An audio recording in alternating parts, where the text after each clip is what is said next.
नवाज शरीफ का मीनार पाकिस्तान पर खिताब, 2017 तक की माशी सूरत हाल का तकाबुल। क्या इस मर्तबा नवाज शरीफ माशी मामलात पर ही अपना फोकस रखेंगे? ज़ैगम खान साहब, फोकस सिर्फ मईशत रहेगी, मतलब ये कि यही बयानिया होगा और दाएं बाएं इधर उधर नहीं देखेंगे?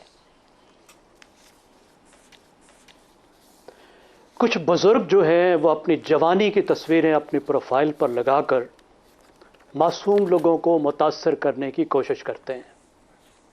तो मियां नवाज शरीफ भी कुछ ऐसा कर रहे हैं। मियां नवाज शरीफ बताएं कि वो अभी के 1.5 साल पर बात क्यों नहीं कर रहे। अभी उनकी हुकूमत 1.5 साल हुकूमत करके गई है, उनकी पार्टी, और इस बात में कोई शक नहीं किसी को कि जब दोबारा उनकी हुकूमत आएगी, अगर इंशाअल्लाह आएगी, तो यही फाइनेंस मिनिस्टर होगा, यही टीम होगी और जाहिर है कि पॉलिसियां भी यही होंगी।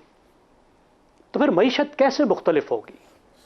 आखिर मईशत चलाने वाले का जो इम्तिहान होता है वो तो बुरहान में होता है, और बुरहान में तो उनकी पार्टी बहुत बुरी तरह से फेल हो गई।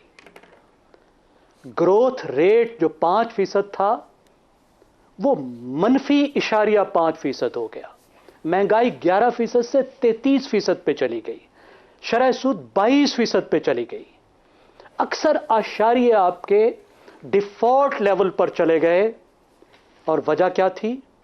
2 सादा वजूहात थी कि आपके फाइनेंस मिनिस्टर ने IMF से सींग अड़ा लिए पूरे 1 साल के लिए। अभी मईशत क्यों ठीक होने लगी है? क्योंकि पाकिस्तान वापस IMF के प्रोग्राम में चला गया है, और हुकूमत के आखिर में कहीं शहबाज शरीफ ने जाती तौर पर सेक्रेटरी के लेवल का काम करके IMF के प्रोग्राम को बहाल कराया।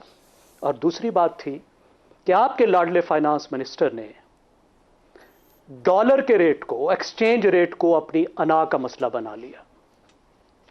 चलें अब 2017 की बात कर लेते हैं। बहुत सी काबिल तारीफ बातें हमें नजर आती हैं जिनको बार बार हमें बताया जाता है।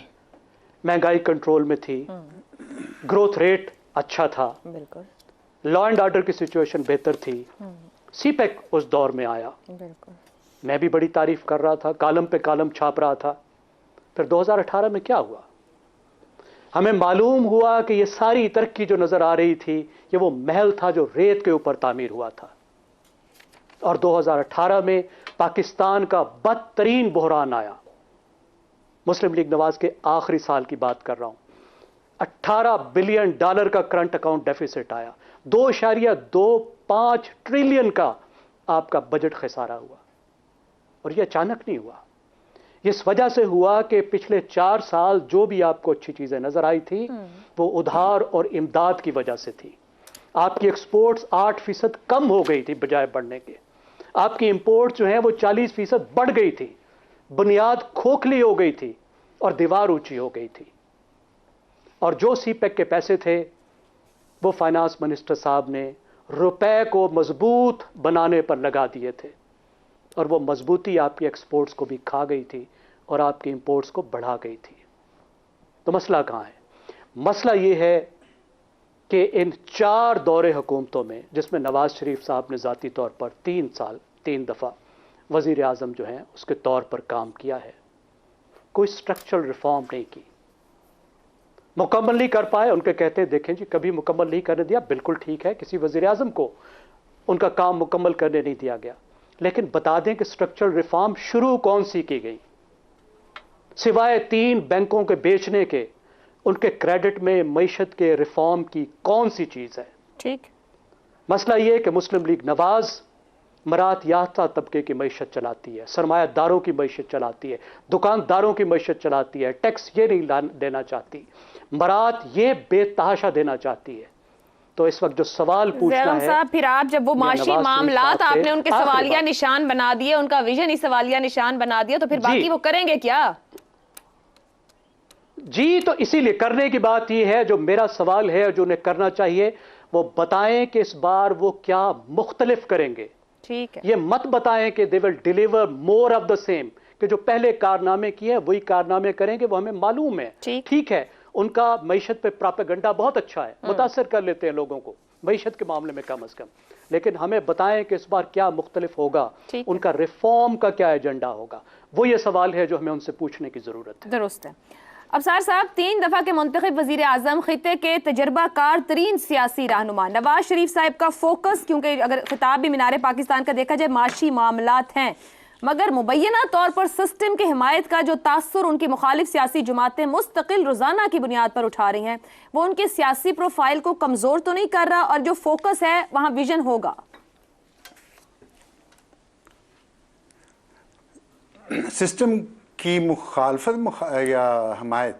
हिमायत सर, तासुर आज फिर पीपल्स पार्टी के बयानात हैं। एस्टैब्लिशमेंट, हाइब्रिड सिस्टम अच्छा, हाइब्रिड सिस्टम की आप बात करिए। देखिए, ये लेजिटिमेट राइट है उनकी मुखालिफ सियासी जमातों का ये कहना कि वो सिस्टम की हिमायत कर रहे हैं या हाइब्रिड सिस्टम को सपोर्ट कर रहे हैं। ये बात आज मुसलसल बहस भी होती रही मेरी कुछ लोगों से।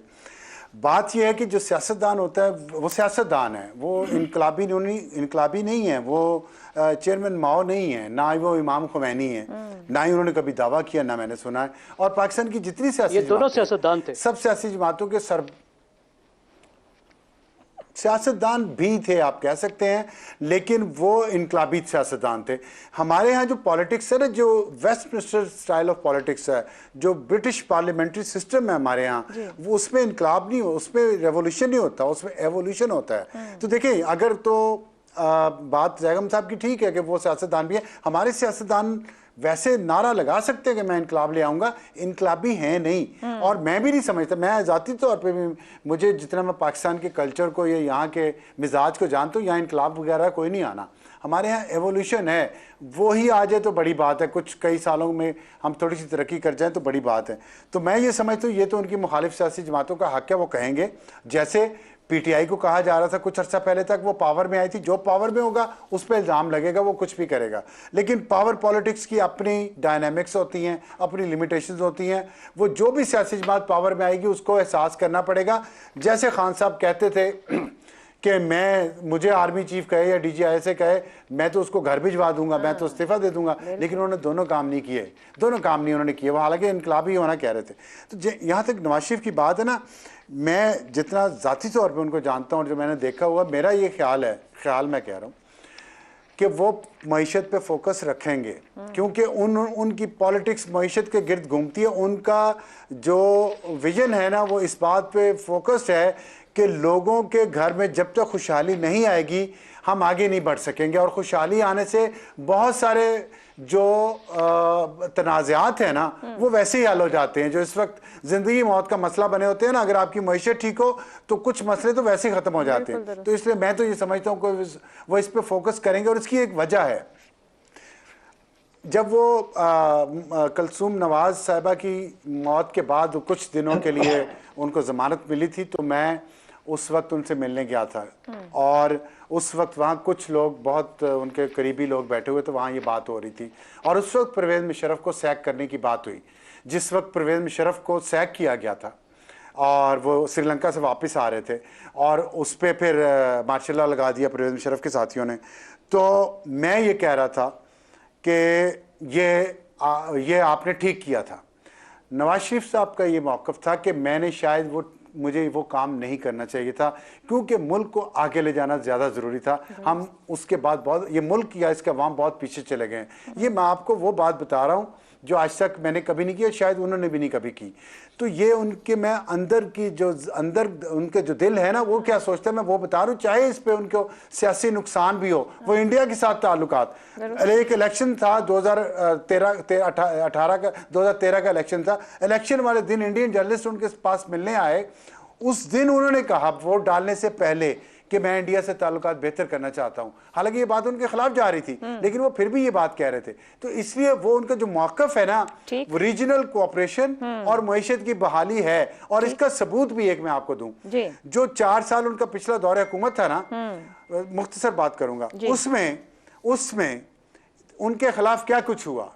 आप 2014 मई को ये काम शुरू हो गया था, अभी उन्हें साल नहीं हुआ था हुकूमत में आए हुए। उनके खिलाफ धरने और वो सारी जो लंदन प्लान था, वो उन्होंने ना किसी DGIS की ट्रांसफ़र की, ना किसी DGIS को सैक किया, ना आर्मी चीफ को सैक किया, ना शिकायत की, ना किसी सुप्रीम कोर्ट के जज के साथ कोई रेफरेंस भेजा या कोई भी ऐसी बात की, ना मीडिया किसी ओनर के साथ उन्होंने कोई फटा किया, तो वो सिर्फ ये चाहते थे उस वक्त भी कि मईशत पे फोकस रहे, मामलात आगे मईशत चलें। ठीक हो जाए। तो अब तो वो आपने उनकी तकरीर सुनी है, अब तो वो मुझे पहले से भी ज्यादा बदले हुए नवाज शरीफ संजीदा आपको लग रहे हैं। और मेच्योर ठीक है। बदले हुए लगे हैं। तो मैं नहीं ये समझता, ये जो एक सिर्फ एग्जांपल दे दूं जो जैगम साहब ने कहा है स्ट्रक्चरल रिफॉर्म्स की, उनके उस 3.5 साल 4 साल दौर में जो टैक्स रेवेन्यू था एफबीआर का, जी, जी। वो डबल हो गया था। ठीक ये है। फैक्ट्स मैं बता रहा हूँ, मैं खाली दावा नहीं कर रहा। ठीक है जी। शहजाद साहब आपकी तरफ आऊंगी। ये इससे एवोल्यूशन की उन्हीं से बात, दोबारा एक्स्ट्रा टैक्स लिया गया था